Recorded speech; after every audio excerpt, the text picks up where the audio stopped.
Saudara-saudari, adik-adik, Bapak Ibu, para sahabat Tuhan Yesus di Paroki Santo Yosef Medari dan di Stasi Sanoto Masegan, juga para sahabat Tuhan Yesus dimanapun Anda berada. Berkah dalam, salam semangat, sehat selalu, tetap berbahagia dan tekun berbuat baik. Kembali marilah kita belajar ilmu sejati pada hari Sabtu tanggal 4 Maret tahun 2023, hari biasa pekan pertama Prapaskah, dan juga kita merayakan hari Sabtu Imam. Kembali marilah kita mengawali belajar ilmu sejati dengan berdoa. Dalam nama Bapa, Putra, dan Roh Kudus. Amin.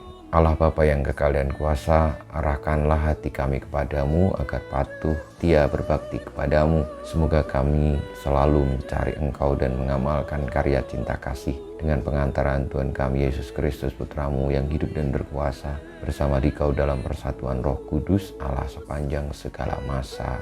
Amin. Para sahabat Tuhan Yesus terkasih, kita akan belajar ilmu sejati dari Injil Yesus Kristus menurut Matius bab 5 ayat 43 sampai dengan 48. Dalam khotbah di bukit, Yesus berkata kepada murid-muridnya, "Kamu telah mendengar firman, kasihilah sesamamu manusia dan bencilah musuhmu. Tetapi aku berkata kepadamu, kasihilah musuh-musuhmu dan berdoalah bagi mereka yang menganiaya kamu. Karena dengan demikian kamu menjadi anak-anak Bapamu yang di surga. Sebab ia membuat mataharinya terbit bagi orang-orang yang jahat dan bagi orang-orang yang baik pula. Hujan pun diturunkannya bagi orang yang benar dan juga orang yang tidak benar. Apabila kamu mengasihi orang yang mengasihi kamu, apakah upahmu? Bukankah pemungut cukai juga berbuat demikian? Dan apabila kamu hanya memberi salam kepada saudara-saudaramu saja, apakah lebihnya daripada perbuatan orang lain? Bukankah orang yang tidak mengenal Allah pun berbuat demikian? Karena itu haruslah kamu sempurna, sebagaimana Bapamu yang di surga sempurna adanya." Demikianlah sabda Tuhan, terpujilah Kristus.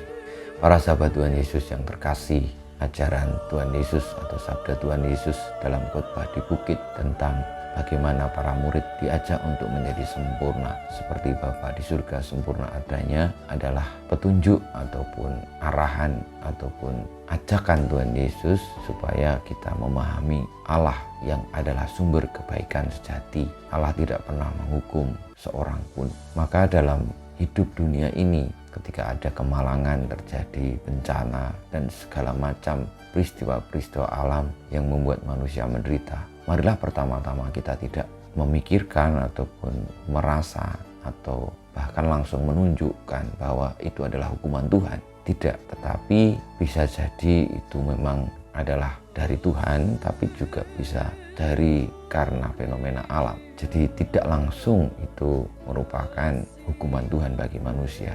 Saudara-saudari yang terkasih, yang diwartakan Tuhan Yesus dalam sabda di bukit tentang kesempurnaan Bapa adalah bagaimana Allah menghendaki agar setiap orang ini diselamatkan. Karena dia memberikan kasih begitu besar kepada siapapun juga.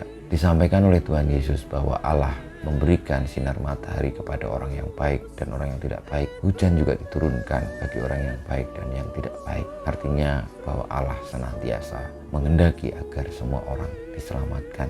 Dan bagaimana kita terlibat di dalam kebaikan Allah itu, Tuhan Yesus mengajarkan cara yang luar biasa, yang lain daripada yang lain, yakni ketika dunia mengatakan bahwa kita harus membenci musuh kita, Tuhan Yesus malah berbuat sebaliknya, karena dia hendak memutus mata rantai kejahatan. Dia hendak memadamkan niat jahat, bisikan roh jahat, dan juga kekuatan roh jahat dengan senantiasa mengasihi. Karena kasih itu tidak hanya diberikan kepada orang yang mengasihi kita ataupun mereka yang memberikan kasih, tetapi justru kasih itu akan bersinar, akan berdaya ketika dicurahkan, diberikan kepada mereka yang tidak mengasihi kita.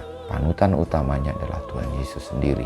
Tuhan Yesus senantiasa baik dan mau menyerahkan hidupnya untuk keselamatan orang-orang yang bahkan dengan sengaja, dengan sadar tidak mau menerimanya, bahkan justru membunuhnya. Kita mohon berkat Tuhan, semoga kita memiliki hati seperti hati Yesus, menjadi orang-orang yang baik selalu. Kemuliaan pada Bapa dan Putra dan Roh Kudus seperti pada permulaan sekarang selalu dan panjang segala abad. Amin. Ya Yesus, jadikanlah hati kami seperti hati-Mu. Tuhan bersamamu dan bersama Roh-Mu, kita semua hidup kita perjuangan kita untuk menuju kepada kesempurnaan Bapa dengan selalu menjadi orang-orang yang baik, senantiasa dibimbing, dilindungi, diberkati Allah yang Maha Kuasa, Bapa, Putra dan Roh Kudus. Amin.